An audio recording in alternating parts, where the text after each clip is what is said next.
Well, what's happening? What's going on? This is Mike with Beats and Vinyl back for the latest installment of my vinyl finds and all that good stuff.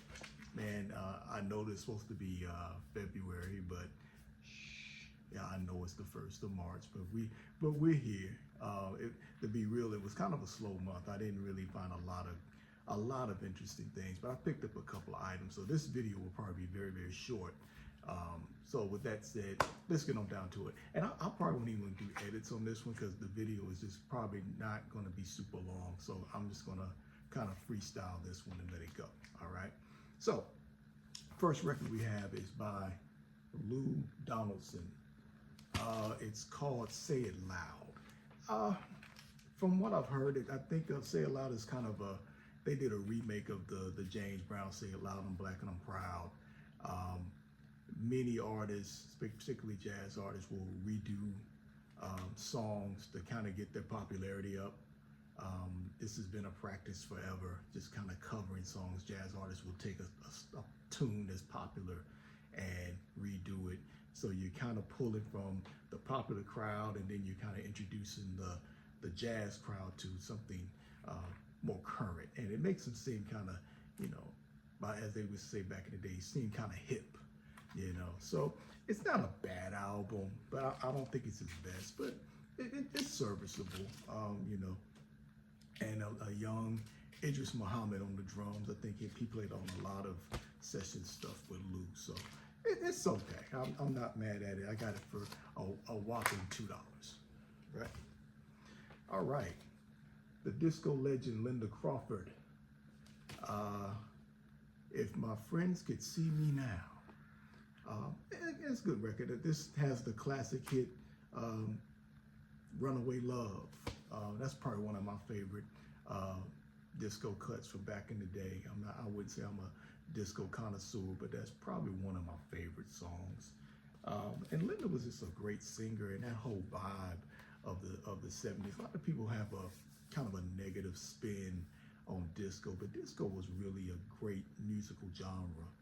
And it really promoted dancing. It promoted a vibrant club life. It was really the height of the 70s.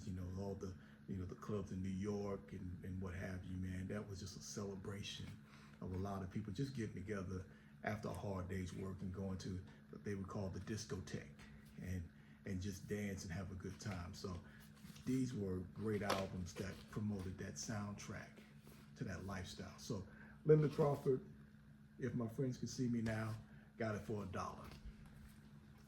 All right, the legendary Michael Henderson, Going Places. I think this is his second record. His first record was called Solid. Michael Henderson, rest in peace, was a legendary bassist, played with Miles Davis, Stevie Wonder, Aretha Franklin, but he started to do his own thing. He'd already been a great songwriter doing stuff for the Dramatics and whatnot, but he decided to make his own records. And he had a pretty good voice, and he was a flawless musician, and he put it all together. So this album is still sealed. I didn't realize that till I got it home, that the album is still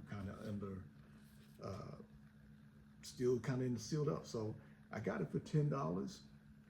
I'm going to break the seal. I mean, I'm not that hardcore about things being sealed. I don't think this is any kind of a rare album, but just the fact that it's sealed and this album is pushing 50. So I think probably the standout song I've heard, Going Places, Let Me Love You. Those are some really good cuts. So the late great Michael Henderson. All right, another disco classic, Silver Connection, Save Me. My first musical, probably the first song I remember hearing as a kid was Kool and the Gang, Summer Madness, and Fly Robin Fly by the Silver Connection. And this is the actual album. So this is a little bit of a trip for me because I can remember being very little around the house and that song being on the radio. And I remember my mom brought the single, the 45 at that time, for this particular song, and I just can remember. And I just remember record labels and stuff. So if you look at that label, you'll see it's the kind of white versus the tan. I can just still see in my mind's eye that turning around on the turntable. So this was pretty cool to find, and I got it for $3. All right, The Living Word, Wattstax 2. This was actually the second album. There was a great documentary made in the early 70s, around 1973, I believe. And it was a concert film to basically raise money for a lot of underprivileged people in the Los Angeles area. And Al Bell, who was the head of Stax Records at that time, he wanted to throw a benefit concert, and he brought all of the Stax artists in. So Isaac Hayes, the Dramatics, you had there's some other folks from the Staple Singers. You know, all of these people came to Los Angeles and put this concert together. And it's actually a movie. If you can find it on Amazon or whatever, I have it. It's very, very good. And they had one soundtrack that had basically a lot of the main songs. I had no idea that they had a second soundtrack. And this is probably maybe the cuts that didn't make the first record. There's some interludes with Richard Pryor. He was in it, and he was doing some comedic stuff, you know, kind of talking to the camera crews and whatnot. You know, it wasn't really a concert, you know, for him, but he was just more or less just having a conversation with the various people in the studio.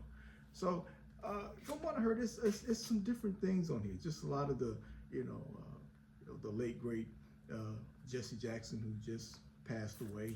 He's on it.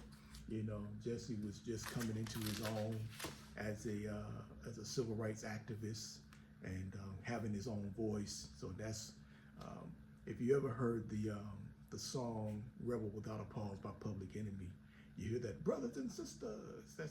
That's Jesse Jackson. You know, that's his voice, and that was taken off the Wattstax album. So this is cool. This is kind of the extend out the the discography of this. So I got the first Wattstax and I got the second one, and I don't know what I paid for this. I don't think I paid a lot for it. I think I paid like $8 or something for it. So pretty good find. All right. I've never heard of this guy, but this is John Mayall, Moving On, and it's kind of like a blues, maybe blues rock kind of thing. I was just intrigued by the album cover. I'm always intrigued by musicianship. So you look on the back, you see these guys. All of them look real soulful. They look like they're enjoying playing. So from what I heard, it has a very bluesy kind of feel to it, and it's actually pretty solid. It's I just was intrigued by the record cover, and I'm kind of glad I picked it up. And those are the good things about buying records. You're just trying to find things that maybe you wouldn't try, and I have it. So John Mayall, this is not bad. It's called Moving On, and I got it for a whopping $3. And lastly, Mr. Phil Collins, Face Value. Now let me tell you, I try to play drums. I'm an okay drummer, but Phil Collins was one of the first early drummers I remember listening to that I really liked the way that he played. And I really was not aware of Phil, his earlier stuff, until, and a lot of us, I'm a Gen X, I'm an 80s, I'm a kid born in the 70s, raised in the 80s, and I remember watching a television show called Miami Vice. And the first Miami Vice, I guess the pilot that came on, they played the song In the Air Tonight. And the classic Phil Collins arrangement that starts out kind of slow, kind of cool, and then you just hear these boom, boom, boom, boom, boom, boom, boom, boom, boom, boom, boom. and Phil was just wearing these drums out, and it was so climatic with the scene that was going on in Miami Vice at the time. And that just made everybody go back and go get that record, man. So I've always wanted this in my collection. I've had the CD, but to have the actual vinyl, I'm happy I found this. So Phil is just was a monster with it. All of his old Genesis stuff was cool. The stuff that he's done on his own, it's been great. So, you know, respect to Mr. Phil Collins. Face Value. Another good album that he did was with Philip Bailey called The Chinese Wall. Highly recommend that. Great. He pretty much produced it. He did a couple songs like Easy Lover, and some other things. But Phil is an incredible musician, singer, songwriter. So got this at, I don't even know what I paid for it. I might have paid $10 or something. And most of these records either came from Jam Pack, my normal, and Mad Jack. Jam Pack and Mad Jack, in that order.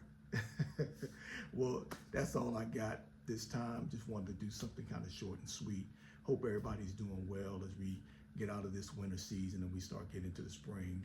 I'm gonna be doing some more shorts. I got some stuff kind of in the works now, and I'm gonna do more of these kind of short impromptu videos. Maybe not so much musical, but doing some other, maybe some reviews and just talking about different topics and stuff like that. So, but at any rate, hey, like, share, subscribe, tell a friend to tell a friend. Again, I'm trying to get my numbers up. I would love to get 1,000 people to subscribe to this page by the end of the year. I think I can hit that goal if you could help me out. As always, I send love, peace, and y'all have a good time and keep digging.